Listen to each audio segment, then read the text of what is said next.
شہزادی کونین اور مولا متقیان کا جو عقد عرش پہ ہوا ہے، اسی کے سلسلے سے ہمارے مہمان یہ ذکر کر رہے تھے کہ جب نبی اکرم نے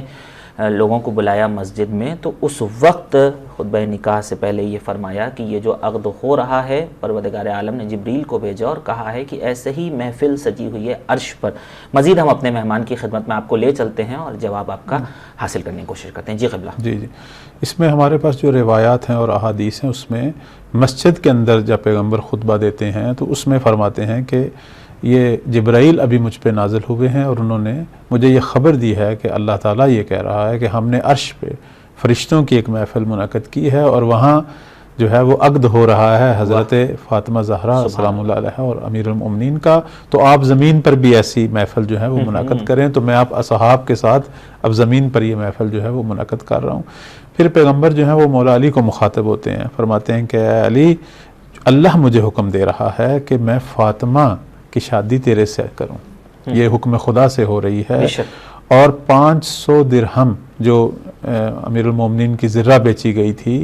تو زرہ سے جو 500 درہم کی وہ زرہ کی قیمت تھی، فرماتے ہیں کہ آیا یہ 500 درہم میں اپنی بیٹی کے لیے جو ہے وہ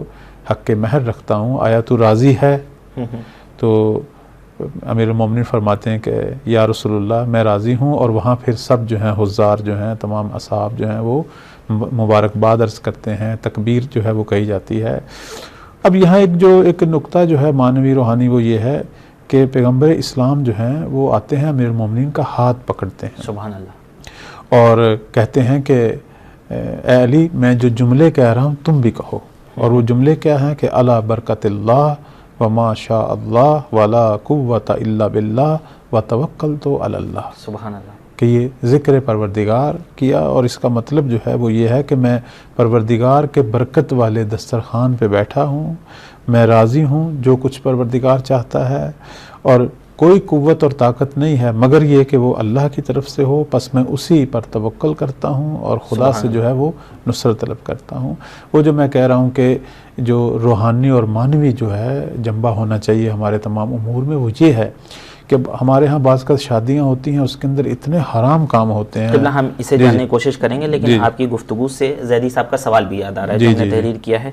کہتے ہیں کہ ہم روحانیت اور معنویت کے ساتھ شادی کی جو گفتگو کر رہے ہیں، ہم اپنے معاشرے میں دیکھتے ہیں جب اسے امپلیمنٹ کرتے ہیں اور جب ہم عمل میں لاتے ہیں اور سادگی سے جب شادی کی جاتی ہے، معنویت کے ساتھ کی جاتی ہے، تو کچھ سرمایہ داروں کی طرف سے کبھی مذاق بن جاتے ہیں، یا کبھی معاشرہ ایسی اجازت نہیں دیتا ہے کہ ہم ایسے لوگوں کے ساتھ جہاں شادی میں شرکت کرتے ہیں وہاں سادگی سے کریں، تو کیا حل ہو سکتا ہے اس کا؟ جی دیکھیں جی، جو کام میں خود کر رہا ہوں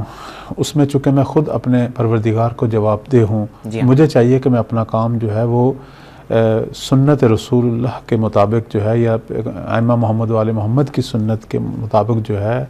میں اپنے کام کو انجام دوں۔ البتہ اس کے اندر بخل نہیں کرنا چاہیے،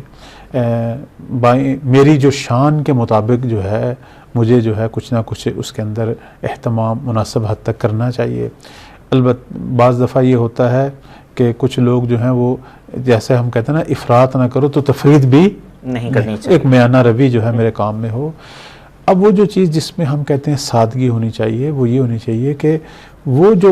زرق و برق ہے اور اس کے اندر وہ جو بے پناہ آدمی اپنی شان و شوکت کا مظاہرہ کرتا ہے اور لوگوں کو جو دکھاوے والا کام ہے، اس کا ان دونوں میاں بیوی کو کوئی فائدہ نہیں ہے، ان کی روحانی زندگی کو، ان کی ازدواجی زندگی کو کوئی فائدہ نہیں ہے۔ ایسے وہ کام جس سے پروردگار ناراض ہوتا ہے اس میں ایک اسراف ہے، اس میں بعض کا تو وہ حرام کام ہے جیسے رقص ہے، موسیقی ہے، بعض کا ایسی رسومات ہیں کہ جو جن کے اندر بے پردگی ہے، بے حیائی ہے، ان سے جو ہے وہ پرہیز کیا جائے۔ تو شادی کی رسومات کے اندر حرام چیزوں سے بچنا یہ میرا فریضہ ہے جو میں خود کر رہا ہوں۔ اور اگر میں کسی دوسری جگہ پہ اب اس میں ہو سکتا ہے میرا مذاق اڑایا جائے، کچھ لوگ جو ہے میرا جیسے آج کل ہوتا ہے لوگ کہتے ہیں یہ فاتح خانی ہے، یہ شادی ہے، جی ہاں، تو ٹھیک ہے میرا مذاق چند لوگ اڑائیں گے لیکن میرا رب مجھ سے راضی ہے اور محمد والے محمد راضی ہیں، اور یہ بچی جو ہیں ان کی زندگی حرام کام سے شروع نہیں ہو رہی، حلال اور نیکیوں سے شروع ہو رہی ہے۔ ایک تو یہ اس کا فائدہ ہے،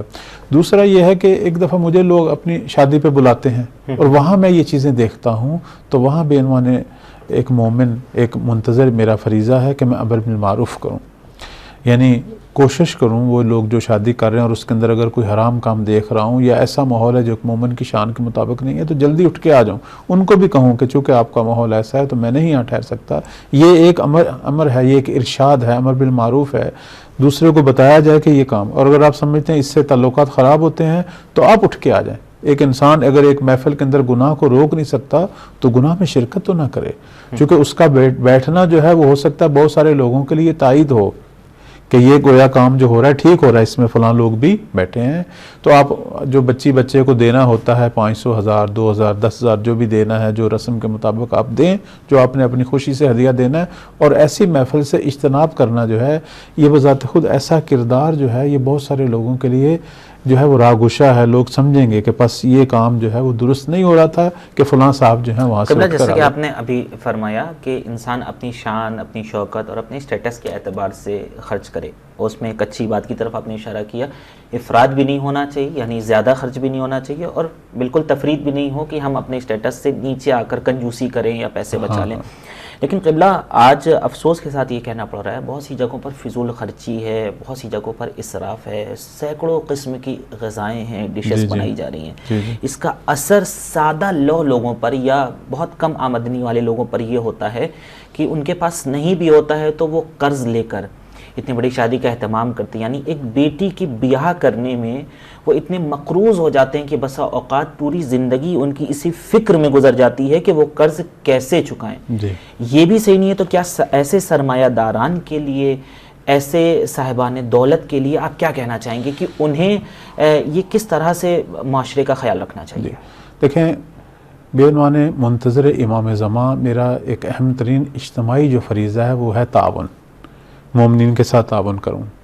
اور تعاون جو ہے اس کی کوئی حد معین نہیں ہے. تعاون جو ہے وہ کسی کو کھانا کھلانے میں بھی ہے, اور تعاون جو ہے وہ کسی بچی اور بچے کی شادی میں بھی ہے. اور عظیم اجر و ثواب ہے اس شخص کے لیے کہ جو کسی بچے اور بچے کی شادی میں اپنا کردار ادا کرتا ہے. اب وہ کردار کیسے ادا کرے گا؟ وہ کہے گا کہ ٹھیک ہے اگر ماں باپ کے اندر سکت نہیں ہے کھانا میں دوں گا, یا بچی کے لباس جو ہے وہ میں دوں گا, یا مثلا جہیز کے اندر میں کچھ نہ کچھ مدد کروں گا. اور الحمدللہ آج ہمارے معاشرے کے اندر یہ شعور ہے, ایسے بھی افراد ہیں کرنے اور کرتے ہیں. اور کچھ بہت ہمارے کچھ علماء کرام جو ہیں انہوں نے یہ ذمہ داری لی ہوئی ہے, اور یہاں خیر جو افراد ہیں جو خدمت کرتے ہیں, خدمت خلق, ان سے رابطے میں رہتے ہیں, اور بہت سارے لوگ جو ہیں یہ اہم کام انجام دیتے ہیں. تو وہ بچے اور بچی جو شادی کے نہ ہونے کی وجہ سے جن کے گناہوں میں مبتلا ہونے کا خطرہ ہے, اگر ہم وہاں اپنی مدد کریں تو اس کام میں بے پناہ پروردگار راضی ہوتا ہے. چونکہ اس کی مخلوق کو, اس کے بندوں کو جو ہے ہم نیکی کی راہ پہ لانے کے لیے ہم نے اپنا کردار ادا کیا ہے, اور ان کی مشکلات کے اندر ہم نے اپنا کردار ادا کیا ہے.